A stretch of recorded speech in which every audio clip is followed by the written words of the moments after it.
This is your Sports Center Right Now update. I'm Antonietta Collins. First take will be back in a minute, but first let's get you caught up on some college football. Last night at the Rose Bowl, Texas A&M point guards Kyrie Irving and Isaiah Thomas. However, IT health concerns resulted in the Cavs getting an extra draft pick in the deal. Our NBA insider Jeff Goodman with the latest on IT's hip injury. Take back with you in a minute.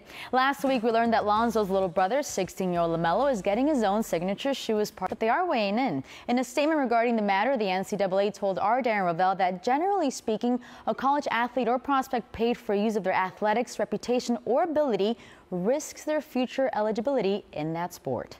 For more on this, we're going to take us back with you in 60 seconds, but let's get you caught up on the latest on the Ezekiel Elliott appeal hearing. The Cowboys running back testified at the 3-day hearing last week. No decision has been made yet. Stefano Fusaro with the very latest. Sports Center Right Now will be with you all day with the latest on Ezekiel Elliott. We now send up analyst Trevor Maddich as well. Week 1 of college football wrapped up last night with an amazing Collins with your first take back in 60 seconds. Odell Beckham Jr. was back being Odell Beckham Jr. yesterday. Back in just a minute, we saw Tom Brady and his Magic save the Patriots in a game-winning drive to beat the Texans 36-33.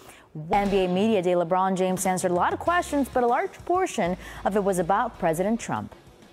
Also one of 3 trios in the league who averaged 20 points per game, joining the Warriors and Timberwolves. The anthem has also had an impact on his jersey sales. In the 24 hours after he stood alone, Villanueva's jersey was the highest selling in the league.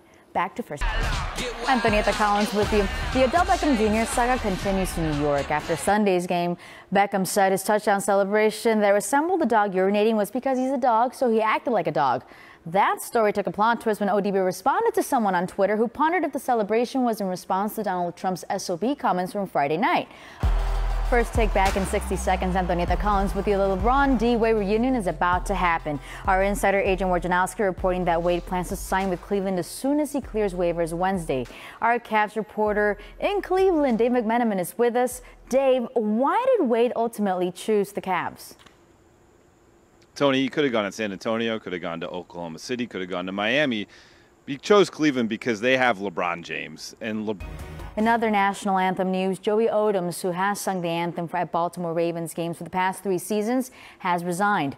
Odoms, a member of the Maryland National Guard, in part explained on social media that it was not an emotional reaction, rather than an ethical decision, but the right choice. Week 4 of the NFL, the main storyline tonight will be if players continue to protest during the national anthem. On Wednesday, President Trump once again criticized the league for what has transpired as of late. Dwayne Wade won 2 titles together in Miami. Now that they're playing together again, there's a possibility we could see this duo strike gold again in Cleveland.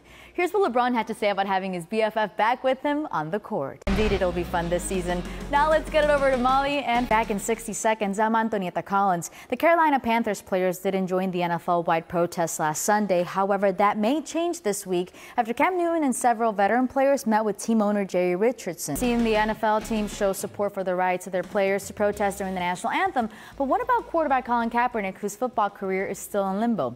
Players like Cam Newton believe teams should also show their support to Cap. Up next for the Panthers, they take on the Patriots in New England.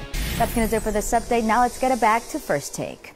To the NBA draft lottery. Under the new rules, the teams with the 3 worst records will all have 14% odds to land the #1 pick. So the teams with the 3 worst regular, the NBA adjusted the 2017-18 season, scheduling spacing out back-to-back games around nationally televised appearances with hopes of giving teams less reason to sit out players. Submitted, I'm Antonietta Collins. Titans tight end Delaney Walker posted on Instagram Thursday that he and his family received death threats in the wake of comments he made after his team's protest during the national anthem. Seconds, I'm Antonietta Collins. The FBI's investigation into college basketball has led multiple clients to cut ties with Andy Miller, one of the NBA's most prominent agents.